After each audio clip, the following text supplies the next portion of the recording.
Hello, everyone. My name is Donna Rapiccioli, and I have the privilege of serving as the Dean of the Gabelli School of Business. And I want to welcome you to the second webinar in our Centennial webinar series. Thank you all for joining.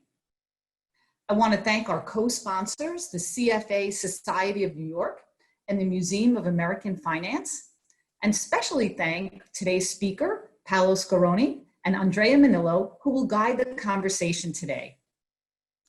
2020 marks 100 years of purpose-driven business education at Fordham's Gabelli School of Business. Our year started with an event celebrating a historic sustainability partnership with PVH Corp, the parent company of global fashion brands like Izod, Calvin Klein, Van Heusen, and so many more. Our celebrations continued in March when we hosted Work 2040, the Future of Work in a Sustainable World Conference. And though our world has changed so very much since then, our Centennial Virtual Speaker Series is a big part of our celebrating now. I want to recognize and thank Andrea Manillo. This series really is based on his initiative, and he's called on so many of his dear friends, which we'll hear about today as well. But Andrea is consistently willing to lend his expertise and professional network to the Gabelli School. He's a managing director and founding partner of IDA Capital, and he's on the Gabelli School Advisory Board and serves chairman of the London Center Board at Fordham University. And he's also a proud parent of a Fordham graduate. To learn about other events within our Centennial series, please visit our website, fordham.edu/Gabelli100. We have a whole suite of events lined up for you that I'm sure you'll enjoy. I'm sure you realize that many of our students are facing serious economic challenges from the COVID-19 virus. Our university as well is suffering from some financial challenges.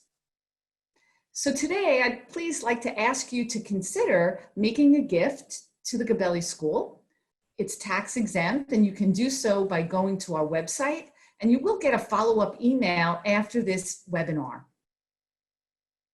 Today's event is really very special. It's on a topic that touches on every aspect of our lives, energy. We're honored to feature Paolo Scaroni, former CEO and General Manager of Eni S.p.A. Oil and Gas, and Deputy Chairman of the Rothschild Group. Paolo will share an insider's view of the unprecedented collapse of the oil market following COVID-19. These are very difficult times for our global markets, but I'm really pleased to be able to share these opportunities for you to learn about these different markets. During our webinar today, please put your questions in the Q&A box. Our speaker will answer them as they come in. So without any further ado, please welcome Andrea Manillo and Paolo Scaroni.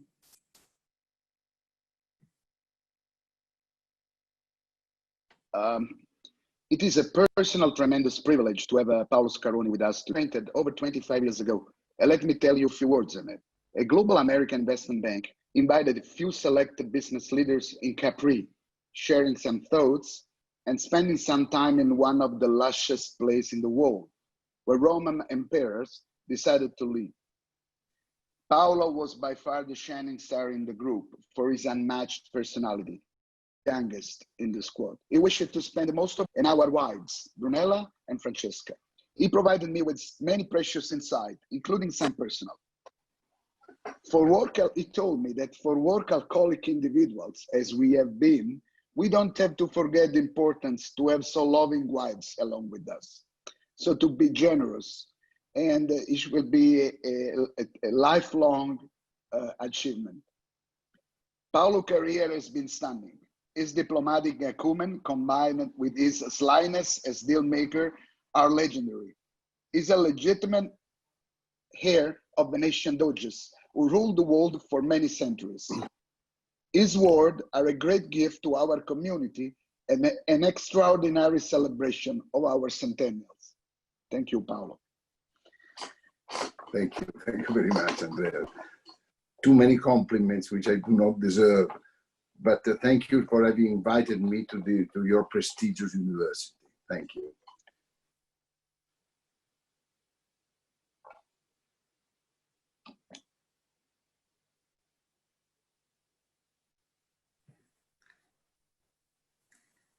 So I think we may have lost Andrea for a moment, but I'm sure he'll come back. So maybe I can begin with an opening question. Here I am. Okay, go ahead. Go ahead. Okay. Okay, Gabelli, as Donna said, is one of the most important academic platforms in the United States, celebrating this year its first 100 years of excellence in business education. And we cannot miss the opportunity to have us explain from the former CEO of an oil major how the oil market operates and how the COVID-19 outbreak has impacted it. Paolo, thank you. Thank you, Andrea. Thank you very much. Now, let me start by giving you some basic element about the oil market. Of course, I'm talking now about the market pre-COVID, before COVID, because the world has changed in the last few months. First of all, oil is largely used in transportation. As a matter of fact, 70% of the oil which we use is used either to drive our cars or trucks or ships, planes, agricultural machinery. So every time we speak about oil, you know we are talking about transportation. Second, oil consumption pre-COVID was roughly 100 million barrels a day.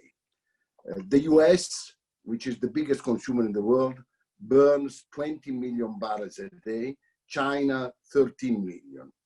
Of course, per capita consumption is very different. Every American burns 23 barrels of oil per annum, while a Chinese 3, a German 10, and an Indian 1. Third point, oil production pre-COVID was very much in OPEC hands. Saudi Arabia, Kuwait, Iran, Iraq, Abu Dhabi, this triangle, which is the El Dorado of oil. In total, 30 million, 35 million out of the 100 are produced in that triangle. But also Russia is a big producer with 10 million barrels a day. Surprisingly, the US have become, thanks to shale oil, which I believe everyone, particularly in America, knows, has become the biggest producer in the world, with more than 15 million barrels a day. Now, if we sum up the production, the US production and the Canadian production, we exceed the 20 million barrels, which is close to the total consumption of US and Canada. So when President Trump said a few months ago that finally America was energetically independent, he was right. He was right when oil prices, which at that time were around $60 a barrel, made possible the production of shale oil, which is abundant, but very expensive to produce, say on average, roughly between $40 and $45 a barrel. In the last 3 years, with oil prices as high as $60 a barrel, the market experienced a paradoxical situation. The US doubled its oil production and was gaining market share to OPEC and Russia with the very costly production of shale oil. So the most expensive oil was gaining market share against the cheapest market oil. OPEC and Russia, of course, were not very happy about losing market share, but prices were high, volume still okay. The US shale oil industry was running at full steam, so everyone in the oil industry was reasonably happy. Then 4 months ago, the COVID, with the lockdown, cars in the garage, planes in the runways, you know it. Consumption of oil dropped from 100 million barrels a day to 70 million barrels a day. prices collapsed to less than $20 a barrel, even to negative price for the WTA, which is the Western Texas Intermediate, due to the lack of storage. Oil production had to go down, and OPEC and Russia have been working on an agreement to reduce production and restore a reasonable level of prices. And the US? Well, in the US, the market imposed its rules. Shale oil production at $20, $30 a barrel generate only losses. New drilling went down dramatically, more than 70%. Many shale oil producers are in great difficulties. Some of them are even bankrupt. In total, shale oil in the US is going down dramatically. Where we are in these days? Well, oil production, with the cuts in OPEC and Russia, and with the dramatic crisis of shale oil in America, is down by something like 15 million barrels a day. Consumption, thanks to the end of the lockdown in many countries, including Italy and many states in America, is moving up, and the market found a new equilibrium with oil prices in the region of $35 a barrel. This is the situation where we are today, and possibly, Andrea, you are interested to understand what is going to happen next, moving from where we are today, $55 a barrel price, America shale oil in deep crisis, and OPEC and Russia trying to keep a level of price which is sufficient to close their accounts.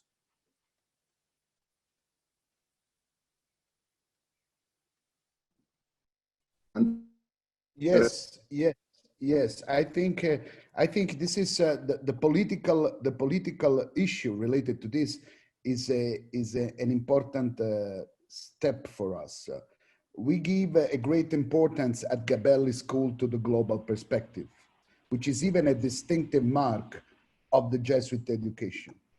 I don't see any industry in the global world so interconnected with foreign policy makers, such as oil. For instance, as 2019, you mentioned, the US was the world's largest oil producing country. But if we see the top 5 proven oil reserve countries, we find 2, Venezuela and Iran, who are under US sanction, and Iraq is still in an endless warfare. Russia and Saudi seem to fight on the oil market price, and the slower pace of global economy has put under huge pressure the US production.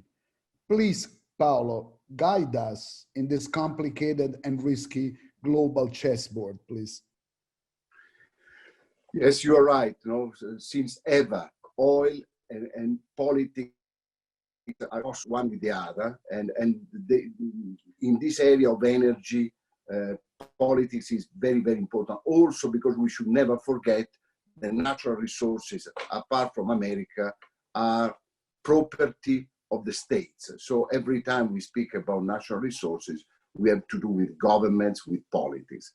Now, the first question we should be asking is, we are living now in a kind of limbo. Oil price is around $35. There is a certain equilibrium. Probably the market has moved from 70 at the top of the COVID crisis to maybe 85 million barrels a day, but we're still far away from the 100 which the market experienced only 6 months ago. So where oil prices are going, what will be of the oil self-sufficiency of the US? Well, I think that even if COVID will disappear, it will take some time before oil consumption will go back where it was, the famous 100 million barrels a day. Second, I don't think that OPEC and Russia will be ready to reduce their market share to give room to the US shale oil, not anymore. As a consequence, I believe that prices in this area of $40 a barrel, which is a threshold in which to produce shale oil is not competitive, but it is enough to sustain their economies. My forecast, even if forecasting oil prices is a very tricky exercise, is that oil prices will not go back to the $60 a barrel for a long time, possibly 2 or 3 years at least. Now, if my forecast of low oil prices for a long time is correct, this will have a major impact on geopolitics. And essentially, I would see 3 or 4 major repercussions. First, in the US, foreign policy. The US, with the crisis of the shale oil, will be back producing probably less than 10 million barrels a day. Consumption will stay around 20. So they will lose the oil self-sufficiency. They will need to import, to go back to import oil. Historically, they imported oil from the Middle East and Venezuela. And I believe that Middle East and Venezuela will go back high in the agenda of the Secretary of State of the United States. In the last 3 or 4 years, we have been very reluctant to be involved in the complex politics of Middle East. They are now, I believe, they look to have a presence in that part of the world. And what's possible is that the US will be more reluctant to impose sanctions to oil-producing countries like Iran, Venezuela, and possibly even Russia. So in total, the US foreign policy, when the US become an importing country of oil, will shift to much more attention to that part of the world in which they should be importing. Second, the alliance between OPEC and Russia will become more and more solid. And this strange couple, because in fact, Russia and the OPEC countries, in particular Saudi Arabia, are very different.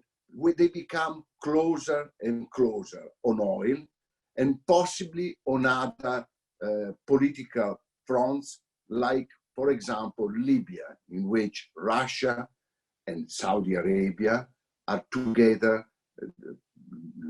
backing Haftar against Sarraj.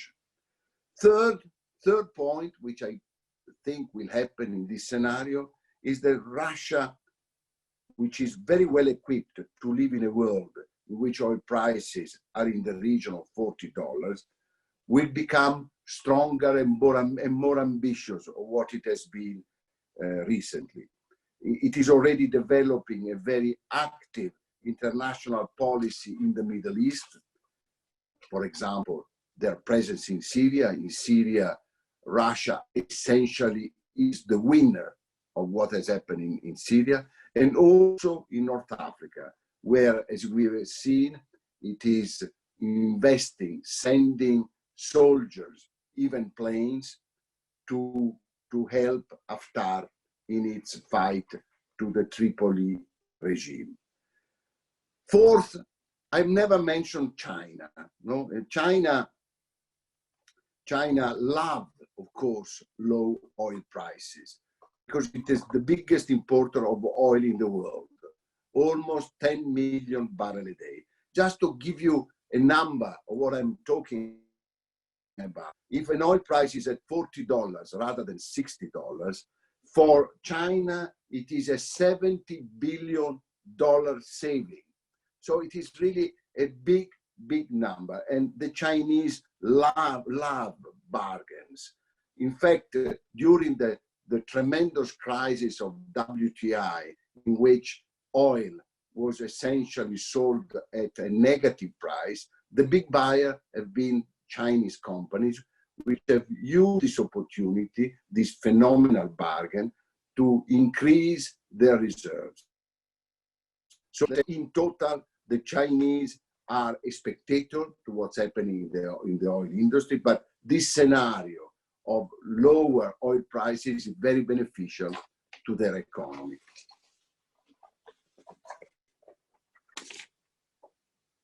Andrea. Well, we have a lot of questions, but before trying to select some questions, some of them I feel very, very pertinent. Let me follow a little bit. I don't want to lose the momentum, and let me also give some other insight, because what you were saying is the historical dominance of IOCs, which is the acronym of International Oil Companies. It has been challenged by NOCs, National Oil Companies. The IOCs, or majors, are companies like ExxonMobil, Chevron, Texaco, ConocoPhillips, then Shell, British Petroleum, Total, Eni, who historically have invested, developed, and traded globally. The NOCs are former domestic companies which have developed becoming international players, such as Lukoil and Gazprom of Russia, Statoil of Norway, NIOC of Iran, the Saudi Aramco of the Kingdom of Saudi Arabia. Driven by the growth of their country's economy, we find finally China National Petroleum Corp, CNCP, and China Petroleum and Chemical Corp, Sinopec, who are number 1 and number 3 as trader of oil in the world. Who are the winners and who are the losers? Well, but certainly the winners are the national oil companies, and the losers are the international companies. Just let me give you a number. In 1973, that is roughly 50 years ago, the international oil companies, no, more than the international companies, 7 international companies, namely Exxon, Mobil, Texaco, BP, Chevron, Shell, and Gulf, controlled 85% of the reserves of the world, and they were producing 30% of the oil of the world. Today, the same companies which have merged in the meanwhile, they have become 5, they are not anymore 7, they control 4.5% of the reserves and 7% of the production. So you are certain companies have been gaining ground, both in terms of reserves and in terms of production. But there is a but. International companies still control technologies which can make the difference in the oil industry and which are the pillars of their existence. Essentially, they control 2 technologies. The first one is the know-how to exploit difficult oil. Difficult oil is the oil which is offshore, particularly if it is deep offshore, in deep water. Shale oil, oil sands, Arctic oil, every time in which you have an oil which is not onshore, international companies are largely the only ones which can exploit the oil field. And the second technology, which is controlled by international companies, what in the industry is called enhanced oil recovery. Enhanced oil recovery means the capability of bringing to fruition more oil. No, because you should know that if you find 1 million barrels of oil, you can bring to fruition, if you use normal means, on average 35 abandoned forever. Now, international companies have a series of technologies which essentially are injection of water, injection of CO2, stimulation of the field, which allow them to increase this number, 35% to 40, 45%. So every time in which a national company has either difficult oil or is not capable of exploiting the oil field as much as they want, they need the international companies. And in area, the international companies have still a big role to play for many, many years to come.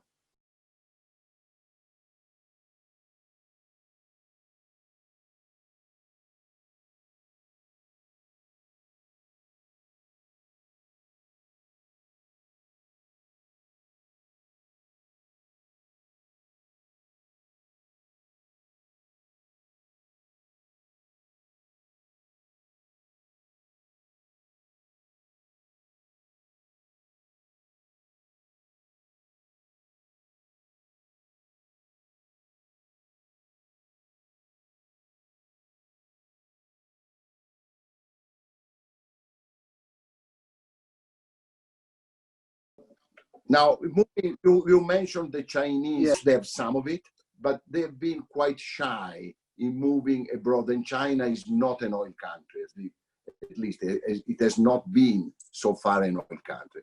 So Chinese companies go abroad, they go in other countries, but very shyly for the time being. And they always choose to have international companies as partners. They are in Mozambique, they are in Nigeria, they are in Angola, they want to be, and they are also in Brazil, which is a kind of new frontier for oil. They are of course, in Thailand, in Malaysia, but let's say their presence in oil exploration and production is still very, very limited. But of course, we know how Chinese industry goes. This is just the beginning. I don't doubt that in 5 or 6 years, we will find aggressive oil companies active in the oil industry out. Well, do you think that, sorry, I'm very much stimulated by this, the US sanction against Iran, how much, I think at a certain moment, Chinese had bought 70% of the Iranian production. So the sanction, which banned any Western country to buy Iran, at the end, they supported the Chinese growth because they were able from a pretty close country to buy at very cheap price the oil. Yeah, well, let's say in terms of oil export, of course, the fact of being limited to China and India has reduced prices of Iranian oil, and they would love, of course, to sell Iranian oils to Europe. For example, since you probably know, Italy has been traditionally a big importer of Iranian oil. But the real damage of sanctions to Iran has been in developing oil and gas fields, because without the equipment, the Western equipment, not necessarily just Europe, just American, but also European, it is very, very difficult to develop new fields of oil and gas. For example,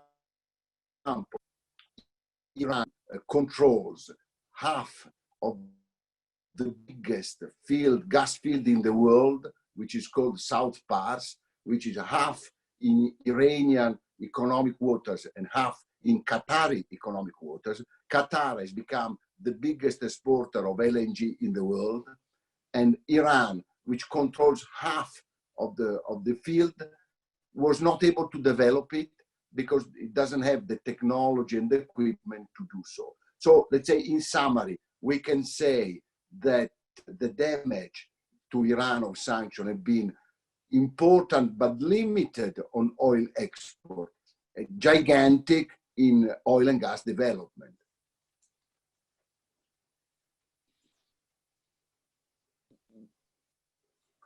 Don, I think we can ask something. We have a lot of very interesting questions from the audience, no? Yes, thank you, Andrea. So Paolo, there's a few questions about sustainable energy. A big part of what the Gabelli School teaches is about social responsibility and sustainability. And two questions. First, what's your view around sustainable energy? And then in particular, a question from one of our professors, Professor Chatterjee, is asking whether or not you've been faced with a situation where you invested in green energy thinking that it might hurt shareholder value. And, you know, is that something that's a tension that you faced where, you know, your passion for sustainability might have created a conflict with, you know, the economics of the technology? Well, let me give you my view on this. No, let's say, let me start by saying a point, because let's say the world has invested $2.5 trillion in renewables, what we call new renewables, which are wind, sun. And for the time being, this gigantic effort has gained 2% of the energy consumption in our planet. So for the time being, what happens around renewables is, how can I say, is peanuts. It's not really biting into, not only not biting on gas, but even not biting on. While we speak, there are more than 30 coal-fired power stations under construction in the world. So let's say, for the time being, let's say we should not confuse our hopes with reality. The reality is another thing. The reality is that coal still represents more than 25% of the energy of the world, and the renewables represent 2%. Okay, so let's say we are miles away from having renewables playing a major role in our life. Now, frankly, I don't doubt that one day, oil and gas will be replaced. Hydrocarbons will be replaced. Now, they will be replaced, not because oil and gas will be finished, because even the age of stones is not finished because the stones were finished. It will be replaced because we will have something better, something which is, of course, clean, not expensive, and all that we want when we want it. No? But we are miles away from that. For example, let's talk. I made a speech last year at the Johns Hopkins University in Washington, and I said to the students, you see, when my mobile, I have an iPhone here, instead of being recharged every day, will be recharged every 20 days, it will be a major step for renewables, because the truth is that we are not capable of storing electricity in an efficient way. And if we don't solve this technological problem, it is very difficult to see renewables being really a replacement for hydrocarbons, for gas, even for nuclear. No, so that's the point I make. So let's say, in particular in transportation, no, oil in transportation is everything. Yes, there are a few electric cars, but it's so tiny. Last year, electric cars have been less than 1% of total sales of cars in the world. So we are still playing around, not really biting into hydrocarbons, coal, way.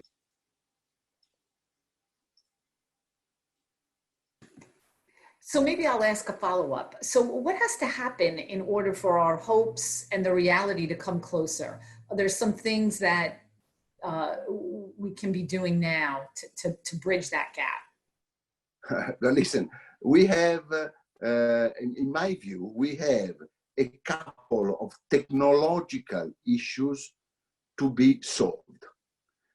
I spoke about batteries. You know, I just give you an example. You know what is the weight of the batteries in a Tesla? Do you know that? No. I don't know, but I think it's heavy. No, I tell you in kilos. Maybe you don't reason in kilos, but kilos. 540 kilos. Now, how can we have batteries of 540 kilos? So we need to have batteries lighter, contain more energy, which are cheaper, much cheaper, because the cost of batteries in Tesla is 1/3 of the total cost of the car. So first of all, we need to have oh, by the way, do you know the battery we are using, which is called an ion lithium battery, has been invented in 1973, by the way, by an employee of Exxon. And still the technology is the same, totally the same. Yes, we have improved bigger factories, but the technology has not changed. So first issue, we need to know how to store energy. Now, second, when we produce renewables, we need to produce them with higher density. What I mean by density is that if you want to replace with solar panel a gas-fired power station, you need to cover a piece of land which is 400 times the piece of land occupied by the gas-fired power station. So another problem is the efficiency of the solar panels. By the way, you know that the first solar panel was invented in 1941. So technology, again, yes, improved a lot, but still, no revolution. So let's say, if we don't solve these major issues, this is in the hands of our scientists, which are working hard day and night around this issue I'm mentioning, it is very difficult to imagine a world in which we'll abandon hydrocarbons or even coal or nuclear, which is, so that's how I see our future.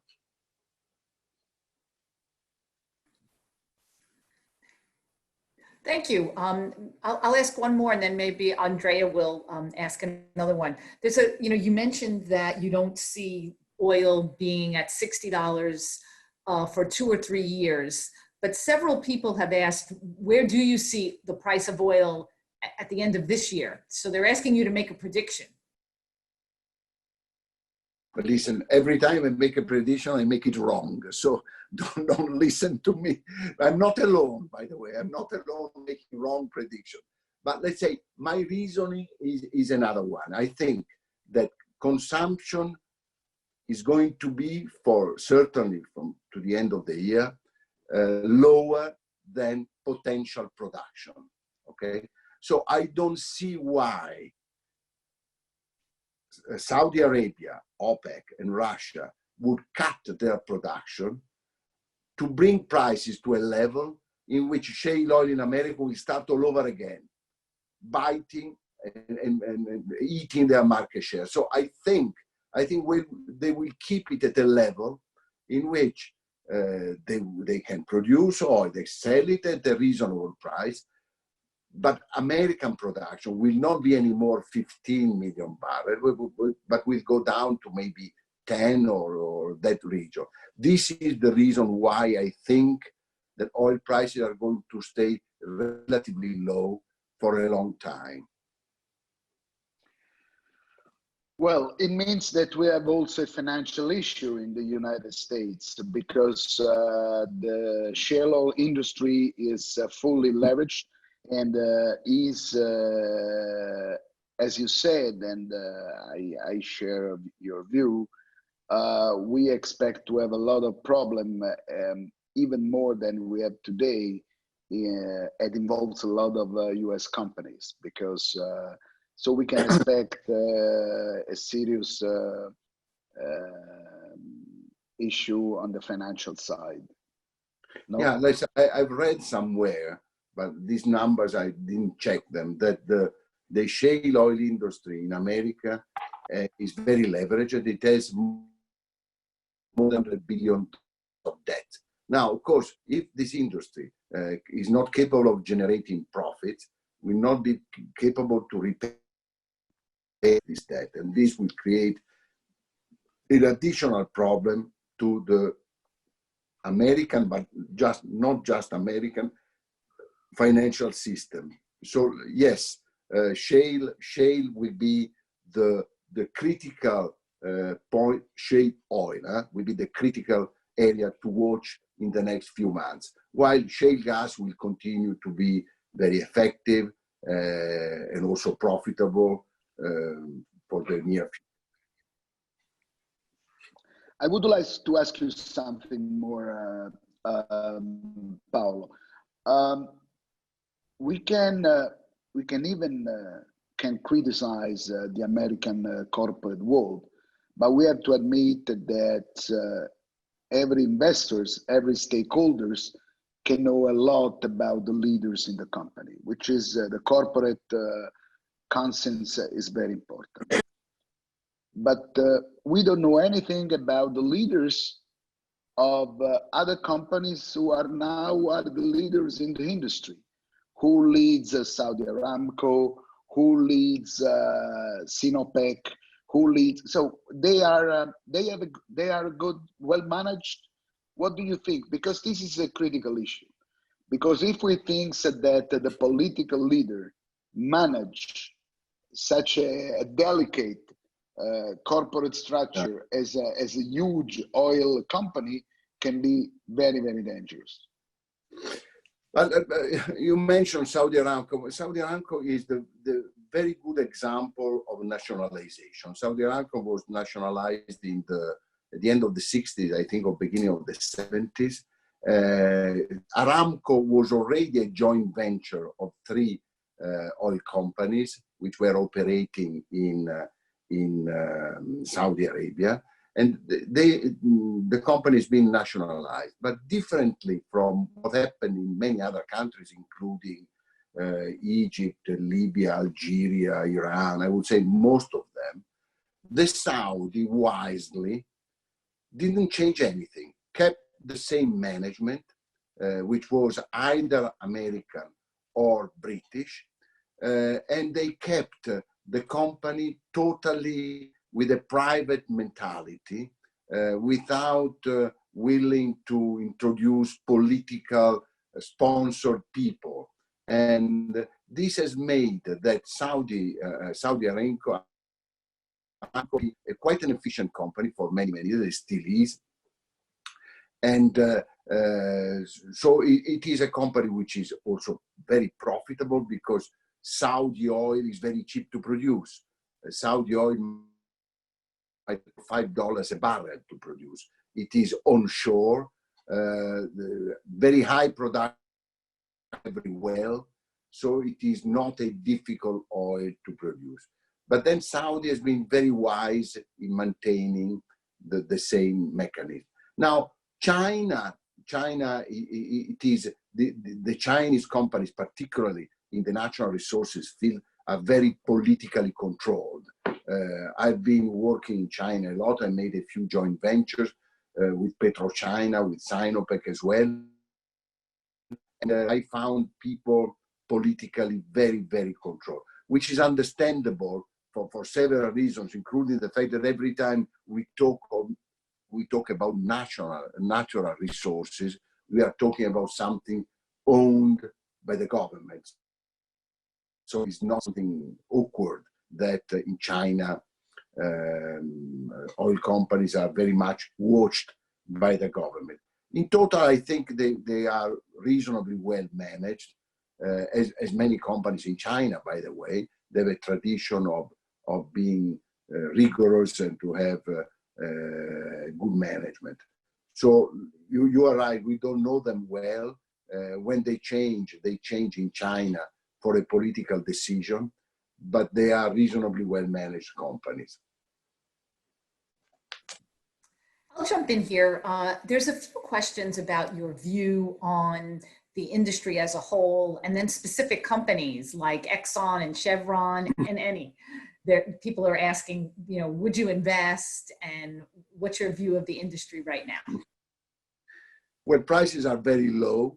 I certainly would not invest my money in a company which is very much involved in one major, which is very much involved in shale oil, because as I see the future, shale oil, which is a phenomenal investment 6 months ago. You might remember that there has been Occidental Petroleum bought Anadarko for their position in shale oil. The reason why Oxy bought Anadarko was because Anadarko has lots of permits to exploit shale oil, particularly in the Permian Basin, which is the richest basin for shale oil, is between Texas and New Mexico. So they made this acquisition 6 months ago, was a fantastic move. Today, well, Oxy has a problem for this reason. As to justify this investment, it is not easy. So this is something I would probably not do. What I would do is probably I would invest in majors which are very big in refining and marketing, because typically, and for a good reason, I will not explain because it's long, but oil prices go down, refining margins go up. And therefore, that's the reason why major companies are normally integrated, because there is a kind of natural hedging between oil production and refining. When oil prices are up, refining margins are down, and vice versa. So in America, there are very large international refiners and distributors of oil, which are certainly a good investment now. Then you see every company has its own story. For example, Exxon, just to mention one name, has been making the biggest discovery of the last was oil in Guyana. I'm not sure everyone knows where Guyana is, but it's a small state close to Venezuela, in which Exxon made this gigantic discovery. I think it is 10 billion barrels offshore, shallow waters, and is starting to develop. So the life of oil companies are also linked to discoveries. And if you make a good discovery, then you. Now, Eni, speaking about Eni, as a tradition recognized by everyone to be probably of the large oil companies, the best explorers. They normally make more discoveries than anybody else. And to make a discovery is a very rewarding activity because you create from nothing richness for the company. So let's say to invest probably in oil today is maybe not the best investment you can make, but if you have patience, why not? Oil will be part of our life for many years more. Thank you so much. This has been incredible. I've learned so much, and I'm sure our audience has. I hope that you will come back again and continue the conversation with us in the future. I also want to let the audience know that Paolo has made slides available which go into greater depth on many of these topics, which if you're interested in, you can certainly review. We'll send those out to you. Now I want to invite my colleague from the CFA Institute of New York, Andrew Ostlander, to close our session. But again, thank you, Paolo. Thank you, Andrea. This was really wonderful. Andrew, please. Thank you very much, Donna. Hi, I'm Andrew Ostlander. I have the honor of being co-chair of the Value Investing Group at the CFA Society of New York. I want to thank everyone who made today possible. Thank you very much to Andrea Manillo. You did a great job of interviewing Paolo. Thank you very much, Paolo Scaroni. You provided great insight into the oil industry. I learned a lot. I want to thank Donna Rapaccioli, Dean of the Fordham University's Gabelli School of Business. Thank you for your leadership in creating this Centennial Speaker Series. A big thank you to Fordham University's Gabelli Center for Global Security Analysis for hosting today's event, and to the Museum of American Finance for their generous sponsorship. The CFA Society of New York has been bringing unbiased content and education to financial professionals for about 80 years. We have more than 11,000 members and many thought-provoking events every month. You don't have to be a CFA charter holder in order to join the society, and then you get a discount to every event. If you're interested, please visit cfany.org for more information. Thank you and have a great day. Thank you, everyone, and we hope to see you again at our next Centennial Speaker Series.